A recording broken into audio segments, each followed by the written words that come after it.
فرزند زہرا یہ حالات برے ہیں۔ کاشانۂ بصیرت ایک ایسا مکمل یوٹیوب چینل جس پر محروم بصارت کے لیے بالخصوص اور تمام افراد کے لیے بالعموم سینکڑوں کی تعداد میں اسلامی کتب دستیاب ہیں۔ لہذا گزارش ہے کہ آپ اپنی ذمہ داری نبھاتے ہوئے کاشانۂ بصیرت کو سبسکرائب کرنے کے ساتھ ساتھ بیل آئیکن کو پریس کیجیے تاکہ آپ علم کے حصول کے ساتھ ساتھ مذہب اہل بیت کی اشاعت میں بھی اہم کردار ادا کرتے رہیں۔ کاشانۂ بصیرت، کاشانۂ بصیرت، کاشانۂ بصیرت۔ فرزند زہرا یہ حالات برے ہیں۔ اعوذ باللہ من الشیطان الرجیم، بسم اللہ الرحمن الرحیم۔ محترم سامعین کرام، السلام علیکم ورحمۃ اللہ وبرکاتہ۔ میں بن ذوالفقار ایک مرتبہ پھر کاشانۂ بصیرت کے پلیٹ فارم سے آپ کی خدمت میں حاضر ہوں۔ میں اور آپ مل کر تفسیر کوثر جلد نمبر 7 پڑھ رہے ہیں۔ اب تک آپ کی خدمت میں 20 ریکارڈنگز پیش کی جا چکی ہیں اور آج یہ سلسلے کی 21ویں ریکارڈنگ ہے۔ وَبَشَّرْنَاهُ بِإِسْحَاقَ نَبِيًّا مِّنَ الصَّالِحِينَ، اور ہم نے ابراہیم کو اسحاق کی بشارت دی کہ وہ صالحین میں سے نبی ہوں گے۔ اس عظیم قربانی کے بعد حضرت اسحاق کا ذکر اس بات کی دلیل ہے کہ اس سے پہلے جس فرزند کی قربانی کا ذکر ہوا وہ حضرت اسماعیل تھے، لہٰذا یہ درست نظریہ نہیں کہ وہ حضرت اسحاق علیہ السلام تھے۔ مسلمانوں کی روایات میں حضرت اسحاق کے ذبیحہ ہونے کا اصل مصدر کعب احبار ہے۔ یہ یہودی حضرت عمر کے زمانے میں مسلمان ہوا اور دربار خلافت میں مقام حاصل کیا۔ حضرت عمر کے زمانے میں مسلمان ہوا اور دربار خلافت میں مقام حاصل کیا۔ یہ روایات سنایا کرتا تھا، خود حضرت عمر بھی اس کی روایات سنا کرتے تھے۔ اسے سرکار کی طرف سے رسمیت ملنے پر دوسرے بھی اس شخص کی روایات سننے اور نقل کرنے لگے۔ اس طرح اسرائیلیات کو اسلامی روایات میں داخل ہونے کا موقع میسر آیا۔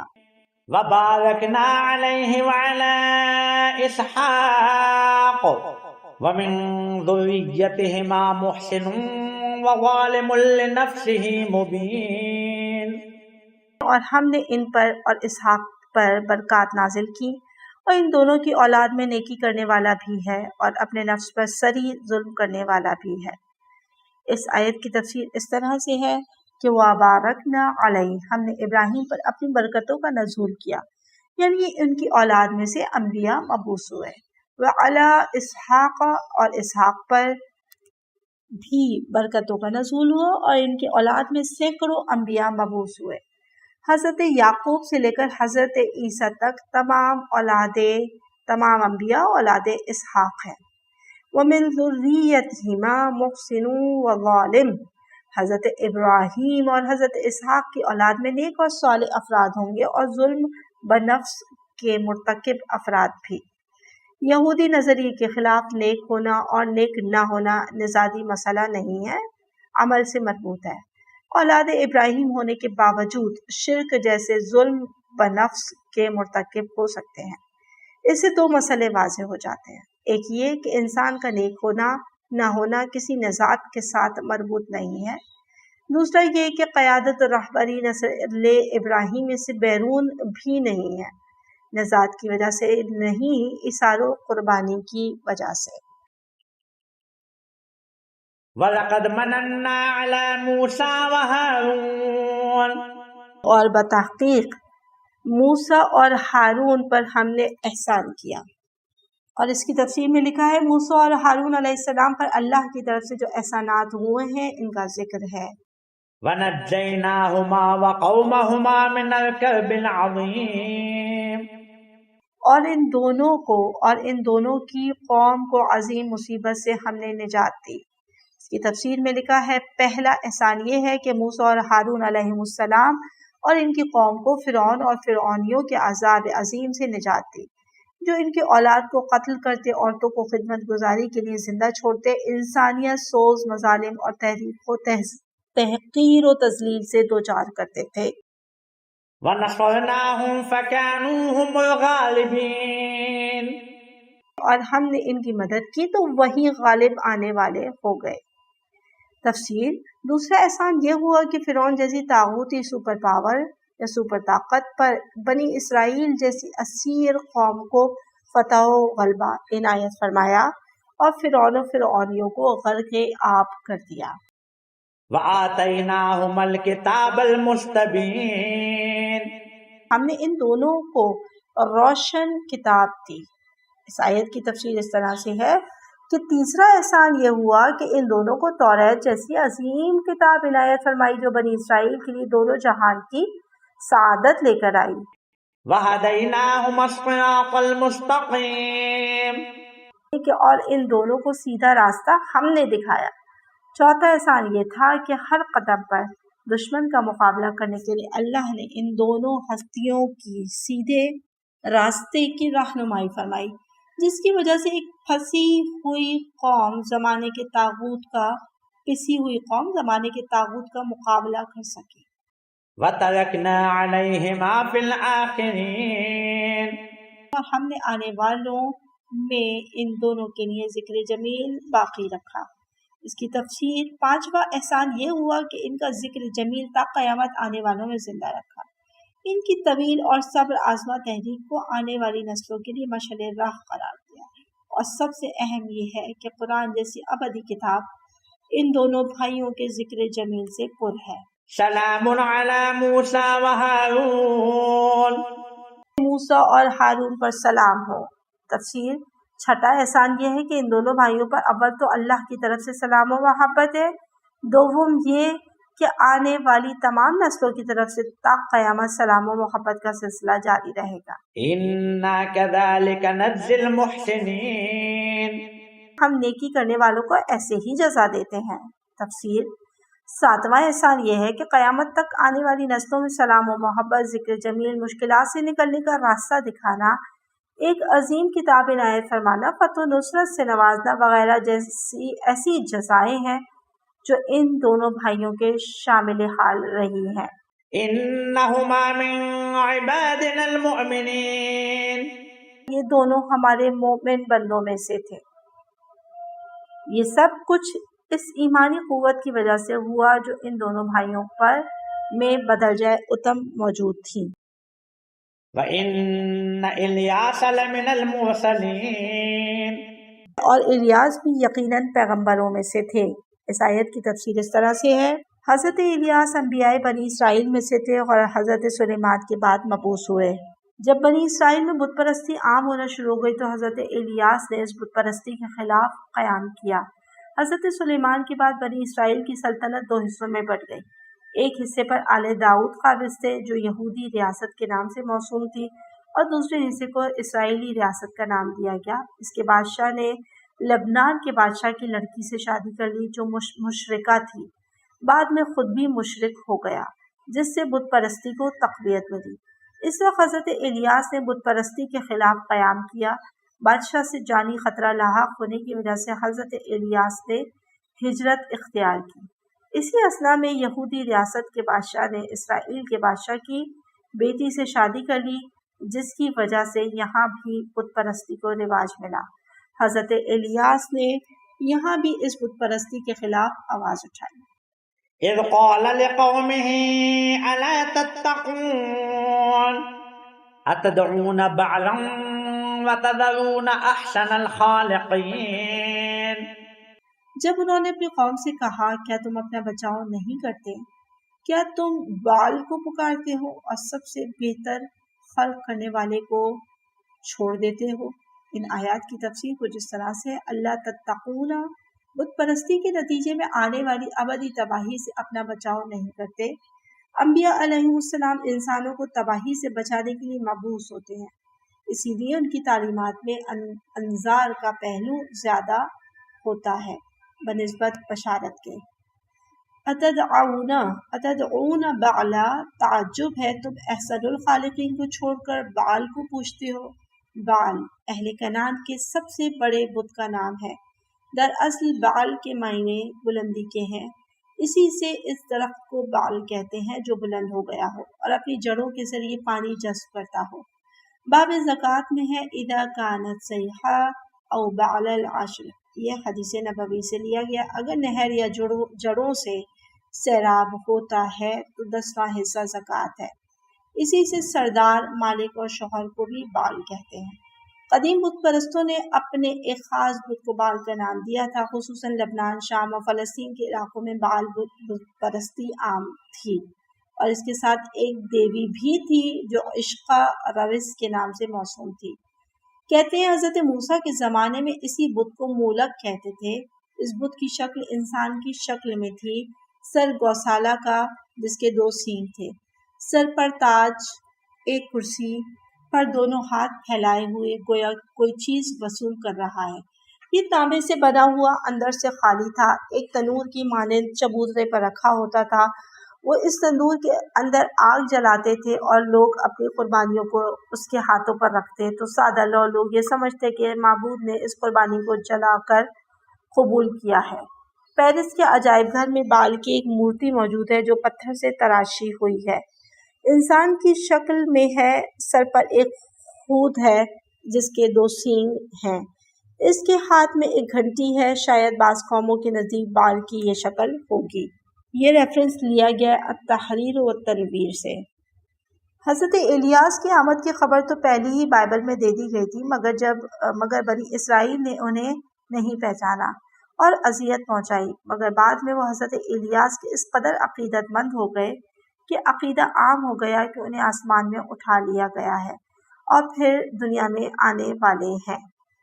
مزید لکھتے ہیں وَتَذَرُونَ أَحْسَنَ الْخَالِقِينَ، بال پرستوں کی عقل بے مائگی کے اظہار کے لیے نام لینے کی جگہ وَتَذَرُونَ أَحْسَنَ الْخَالِقِينَ فرمایا ہے کہ تم احسن الخالقین کو چھوڑ کر ایک بدشکل، بے شعور، خود تراشیدہ کو پوچھتے ہو۔ اللہ تعالیٰ کی تخلیق اپنی نوعیت میں سب سے بہتر ہے۔ وہ نوعیت یہ ہے کہ اللہ کی تخلیق ابداعی ہے، یعنی عدم سے وجود میں لاتا ہے۔ اس نوعیت کی تخلیق پر غیر خدا کوئی اور قادر نہیں ہے۔ انسان کی تخلیق تقدیری ہے۔ تفصیل کے لیے ملاحظہ ہو سورہ مومنون آیت نمبر 14۔ اللہ ربکم ورب آبائکم الاولین، اللہ ہی تمہارا تمہارے باپ دادا کا پروردگار ہے۔ اس آیت کی تفسیر کچھ اس طرح سے ہے، ان کو یاد دلایا جا رہا ہے کہ تمہارا رب اللہ ہے، بال نہیں ہے، تمہارے قدیم آباء و اجداد کا رب ہے، چونکہ ان کے قدیم آباء و اجداد موحد تھے، بعد میں انحراف کیا۔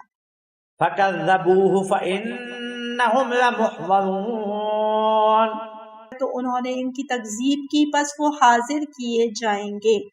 تفسیر، مشرکوں نے زن پرست بادشاہوں کی پیروی کرتے ہوئے حضرت الیاس کی تکذیب کی۔ لبنان کے بادشاہ اخاب کی زوجہ ایزابل نے حضرت الیاس کو قتل کی دھمکی دی تو آپ نے بئر صبا نامی جگہ کی طرف ہجرت کی۔ اس کے بعد ان کا علم نہ ہو سکا۔ بعض کے نزدیک الیاس ادریس علیہ السلام کا نام ہے جنہیں آسمان پر اٹھا لیا گیا ہے، لیکن قرآن کے نزدیک الیاس اور ادریس 2 پیغمبران علیہم السلام ہیں۔ البتہ الیاس کا نام بائبل میں ایلیا ہے۔ فَإِنَّهُمْ لَمُحْضَرُونَ، ان تکذیبی عناصر کو اللہ اپنی عدالت میں حاضر کرے گا اور ان کے جرائم کی سزا سنائی جائے گی۔ الا عباد اللہ مخلصین، سوائے اللہ کے مخلص بندوں کے۔ اس کی تفسیر اس طرح سے ہے، وہ لوگ جنہوں نے حضرت الیاس کی پیروی کی ہے اور ان کے ساتھ جہاد کیا۔ اس آیت کی تشریح اسی سورہ میں ہو چکی ہے۔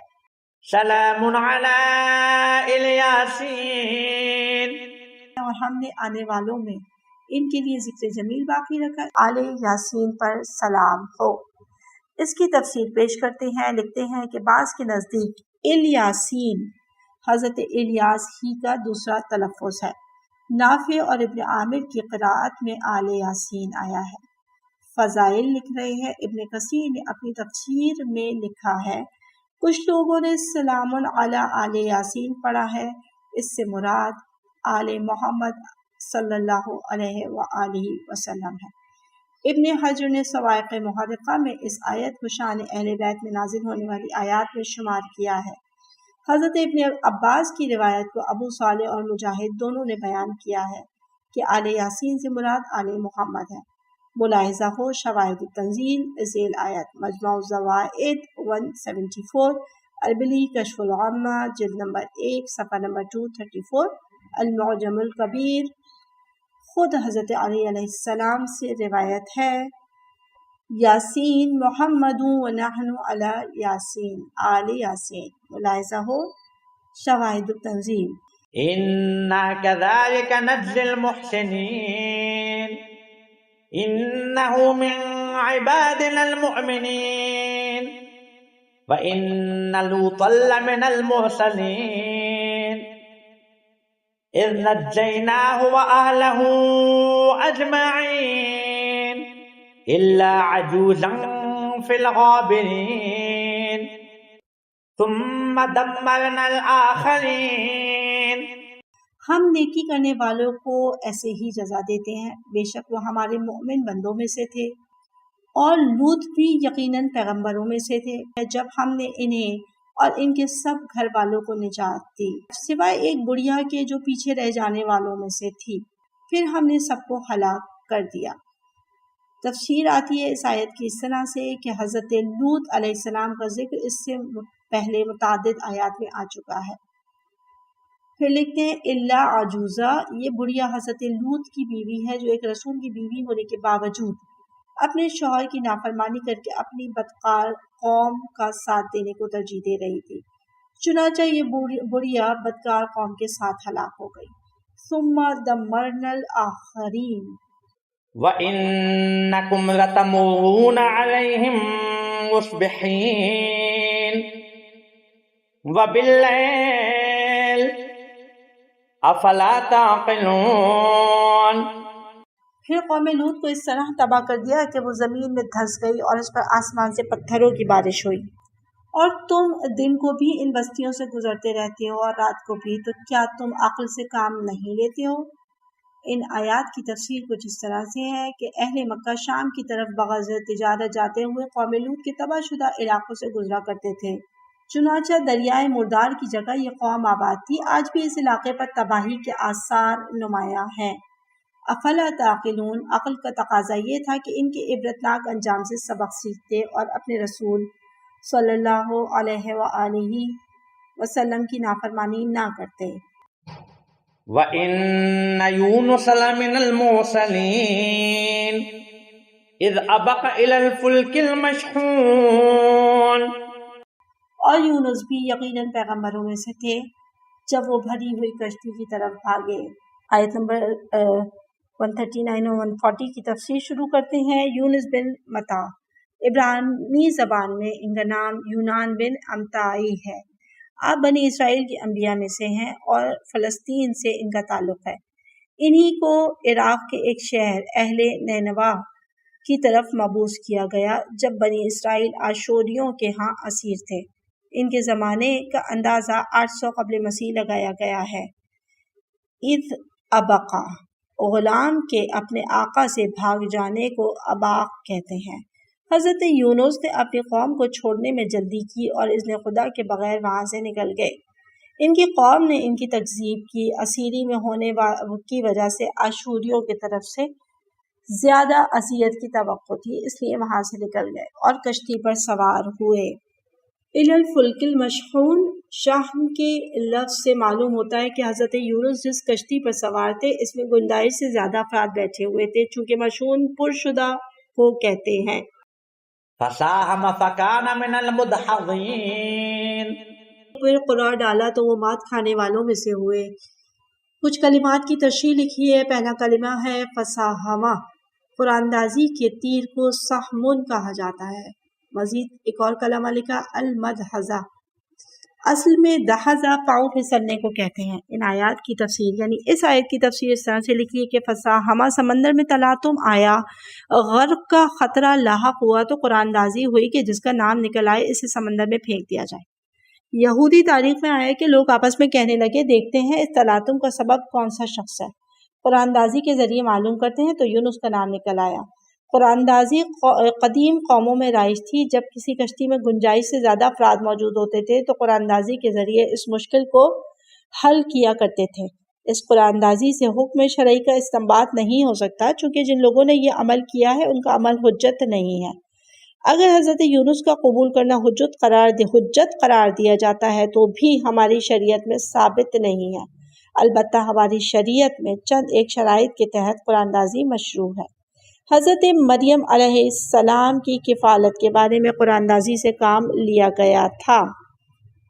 اذ یلقون اقلامہم، یہ ریفرنس ہے سورہ آل عمران آیت نمبر 44۔ مزید تفسیر میں لکھتے ہیں فکانہ من المدحضین، المدحض قرآ حضرت یونس علیہ السلام کے نام نکل آتا ہے۔ بعض روایات میں آیا ہے کہ 3 مرتبہ قرآن اندازی ہوئی، تینوں مرتبہ حضرت یونس کا نام نکل آیا، بالآخر انہیں سمندر میں پھینک دیا گیا۔ فالتقمه الحوت وهو ملیم، پھر مچھلی نے انہیں نگل لیا اور وہ اپنے آپ کو ملامت کرتے رہے۔ کچھ کلمات کی تشریح لکھی، التقمہ یا التقمہ، لقم کسی چیز کو نگل لینا، رجل تلقام بڑے بڑے لقمے نگلنے والا، الحوت بڑی مچھلی کو کہتے ہیں۔ تفسیر لکھی ہے اس آیت کی، فالتقمہ الحوت، مچھلی نے انہیں نگل لیا۔ مچھلی بڑی تھی جو دانتوں سے چبائے بغیر نکل لیتی ہے۔ کہا جاتا ہے یہ وہی مچھلی تھی جسے مغرب والے بالین کہتے ہیں۔ وَهُوَ مُلِيمٌ، وہ ملامت کرنے والا تھا۔ مچھلی کے شکم میں جانے کے بعد حضرت یونس اپنے اس عمل پر ملامت کرتے تھے کہ اے رب، اپنے رب کی اجازت کے بغیر اپنی ذمہ داری چھوڑ کر نکل پڑے۔ بعض کے نزدیک یہ کشتی دریائے دجلہ پار کر رہی تھی۔ دریائے دجلہ میں اتنی بڑی مچھلیاں نہیں ہوتی، اس لیے بعض اسے غلط قرار دیتے ہیں اور کہتے ہیں یہ کشتی بحر روم میں سفر کر رہی تھی۔ والعلم عند اللہ، فلولا انه كان من المسبحين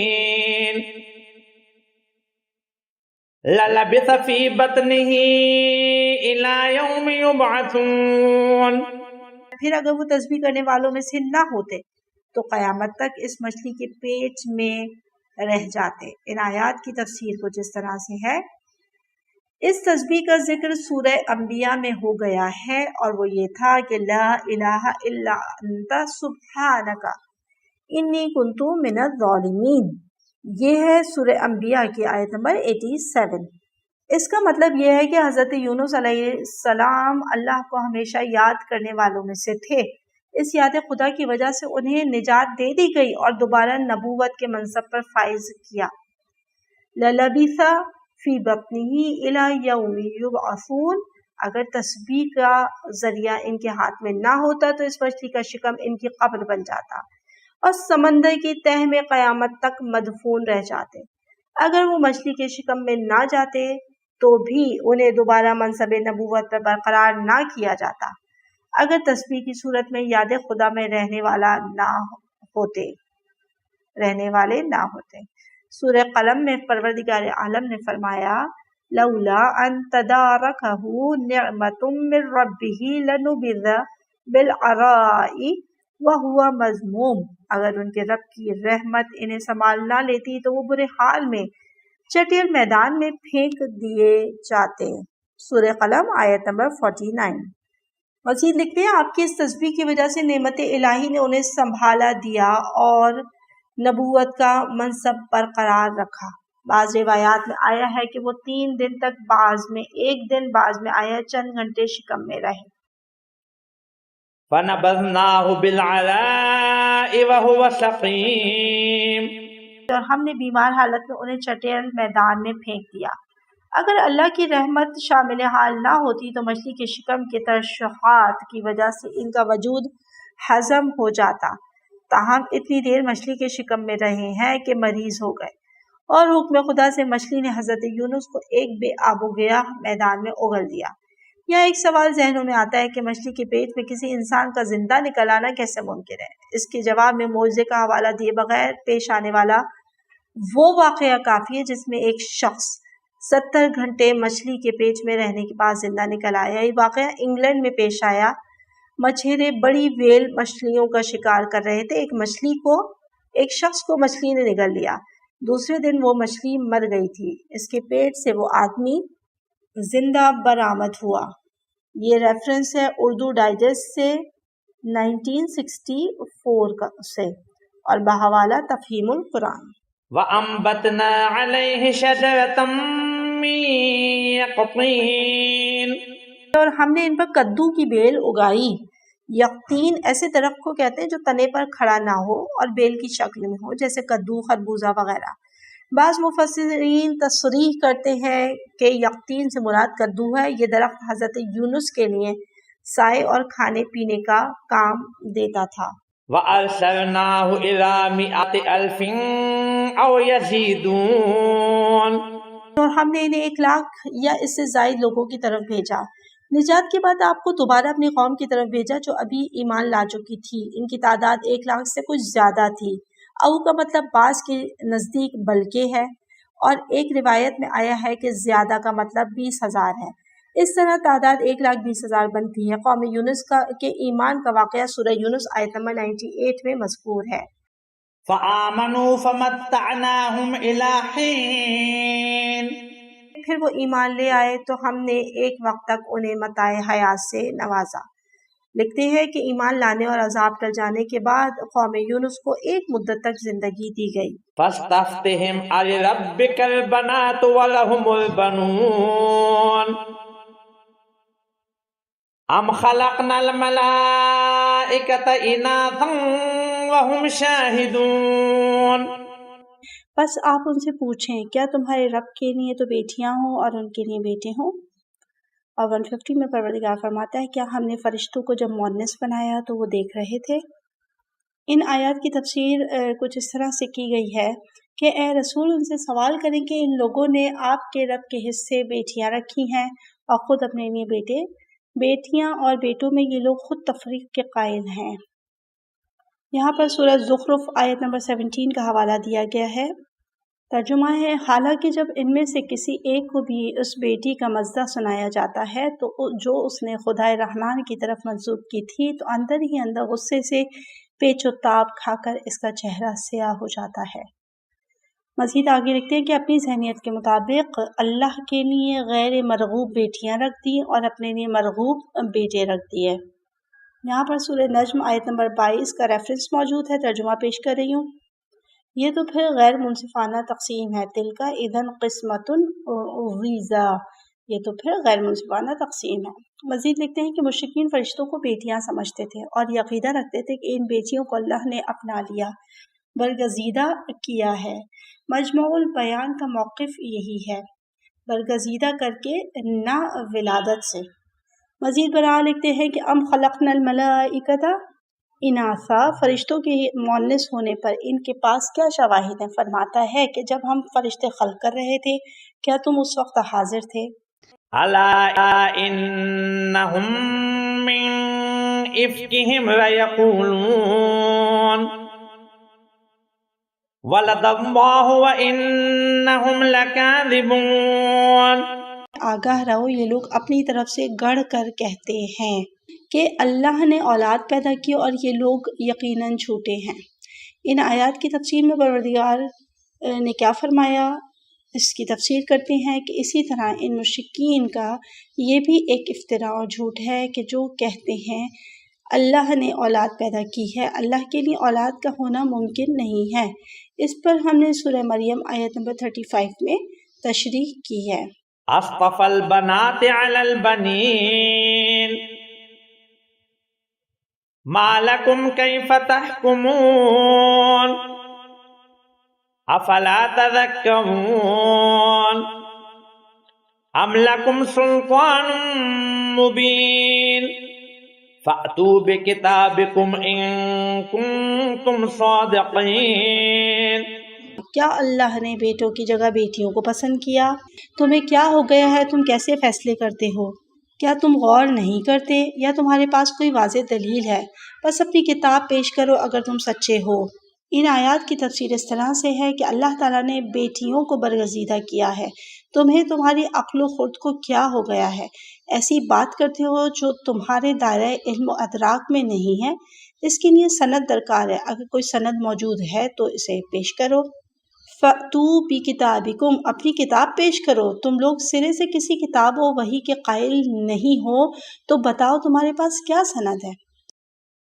وَجَعَلُوا بَيْنَهُ وَبَيْنَ الْجِنَّةِ نَسَبًا وَلَقَدْ عَلِمَتِ الْجِنَّةُ إِنَّهُمْ لَمُحْضَرُونَ، اور انہوں نے اللہ میں اور جنوں میں رشتہ بنا رکھا ہے، حالانکہ جنات کو علم ہے کہ وہ اللہ کے سامنے حاضر کیے جائیں گے۔ اس آیت کی تفسیر کچھ اس طرح سے ہے: مشرکین جن اور اللہ کے درمیان کسی قسم کے رشتے کے قائل تھے۔ مفسرین کے اقوال میں اضطراب ہے۔ بعض کہتے ہیں رشتے سے مراد یہ ہے کہ مشرکین نے شیطان کو اللہ کے ساتھ عبادت میں شریک کیا۔ دیگر بعض کے نزدیک اس رشتے سے مراد مشرکین کا یہ عقیدہ ہے کہ اللہ نے جنات سے ازدواج کیا جس سے فرشتے پیدا ہوئے۔ بعض کہتے ہیں جنات سے مراد ملائکہ ہے۔ بعض کہتے ہیں اس سے مراد ثنویت ہے کہ شیطان کو شر کا خالق اور اللہ کو خیر کا خالق ٹھہراتے ہیں۔ ان اقوال میں سے بعض اقوال مفہوم و سیاق سے دور ہیں، تاہم ان میں سے دیگر کسی قول کا انتخاب مشکل ہے۔ وَلَقَدْ عَلِمَتِ الْجِنَّةُ إِنَّهُمْ لَمُحْضَرُونَ، جنات کا اللہ کے ساتھ رشتہ کیا ہو سکتا ہے؟ خود جنات کو اللہ کی عدالت میں پیش ہونا ہے جہاں اپنی قسمت کا فیصلہ سننا ہے۔ اس جملے سے معلوم ہوا کہ جنات سے مراد فرشتے نہیں ہیں۔ سبحان اللہ عما یصفون الا عباد اللہ المخلصین، اللہ ان کے ہر بیان سے پاک ہے سوائے اللہ کے مخلص بندوں کے جو ایسی باتیں منسوب نہیں کرتے۔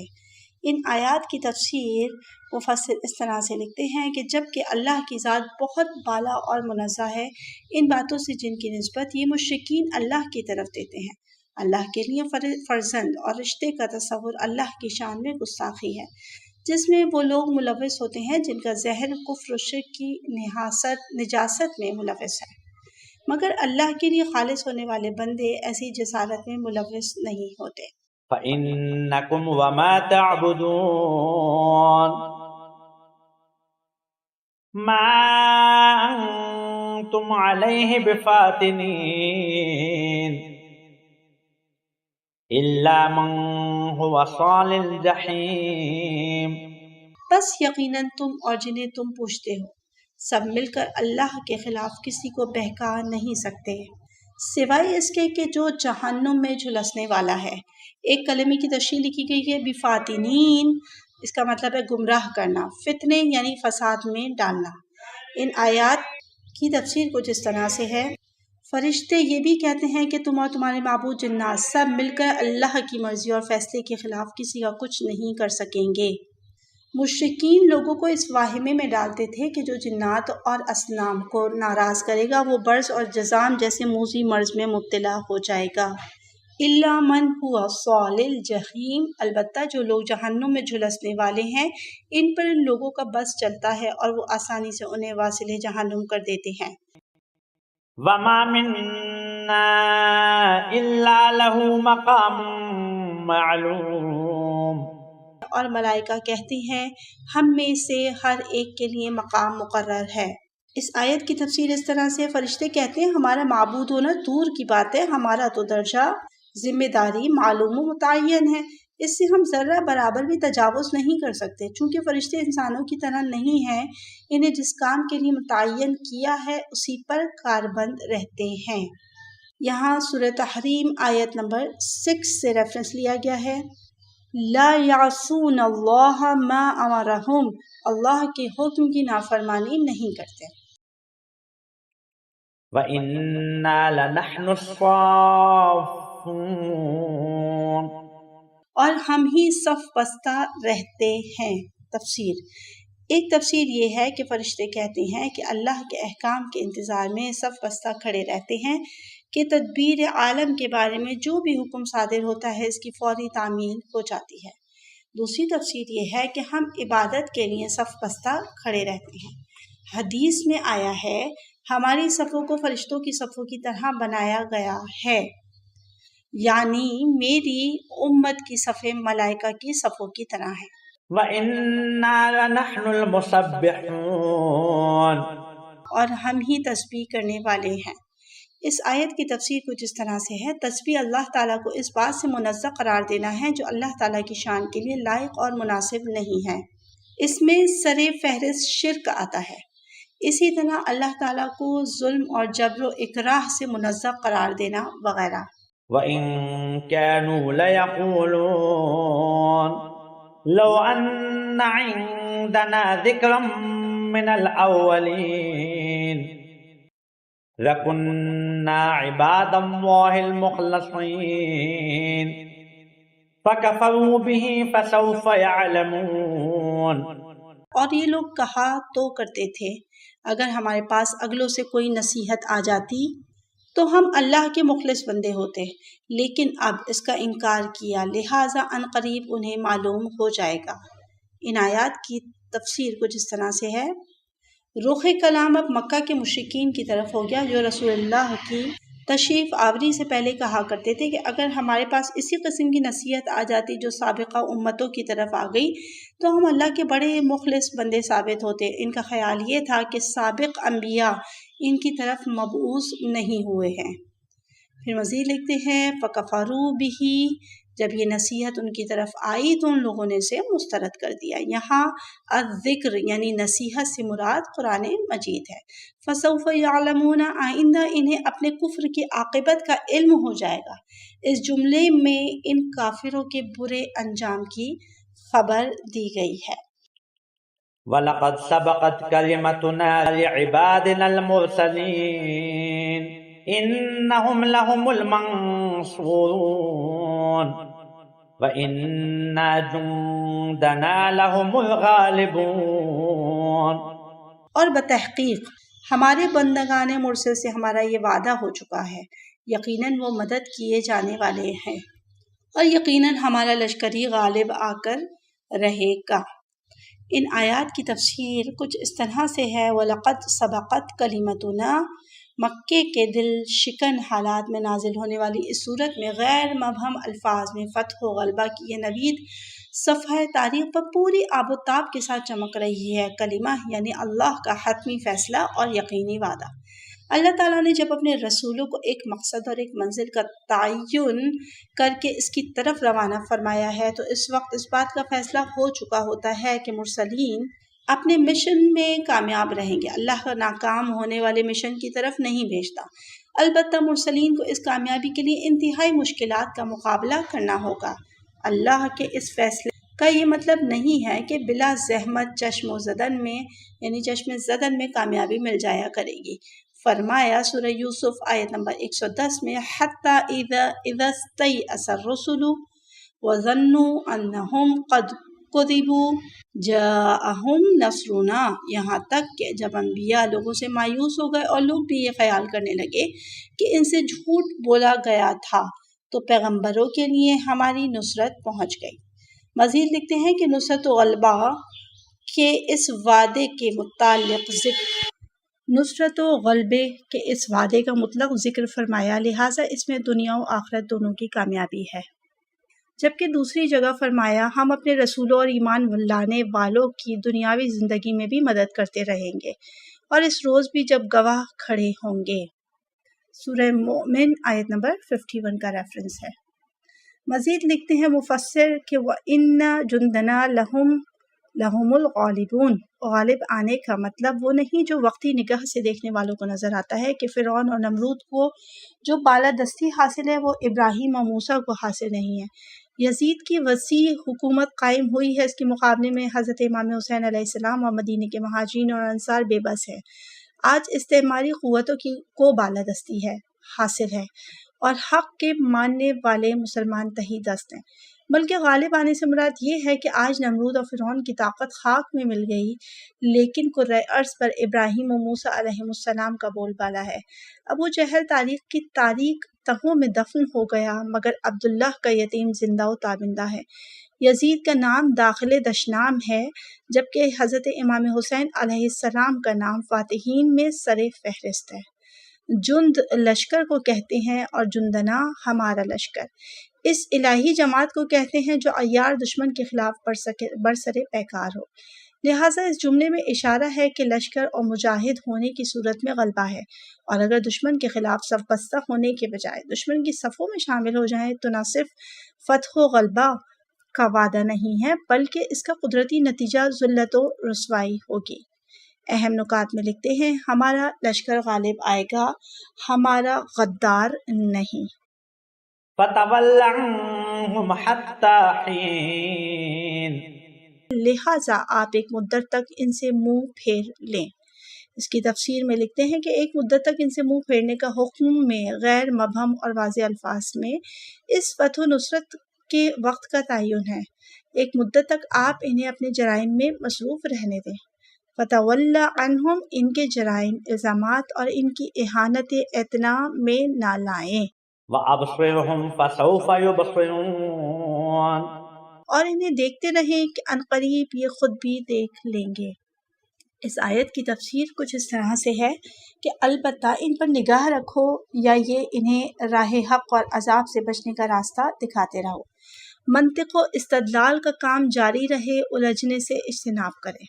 فسوف یبصرون، عنقریب یہ آپ کی کامیابی اور اپنی رسوائی کا منظر خود اپنی آنکھوں سے دیکھ لیں گے۔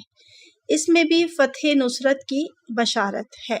أَفَبِعَذَابِنَا يَسْتَعْجِلُونَ، کیا یہ ہمارے عذاب میں اجرت چاہ رہے ہیں؟ اس آیت کی تفسیر ایسے ہے کہ وہ عذاب الہی کی تنبیہ کا مذاق اڑاتے اور کہتے تھے کہ وہ عذاب کب آئے گا۔ سورہ عنکبوت میں اس بات کا جواب آیا ہے۔ ترجمہ، اور یہ لوگ آپ سے عذاب میں اجلت چاہتے ہیں، اور اگر ایک وقت مقرر نہ ہوتا تو ان پر عذاب آ چکا ہوتا۔ یہ ہے سورہ عنکبوت کی آیت نمبر 53۔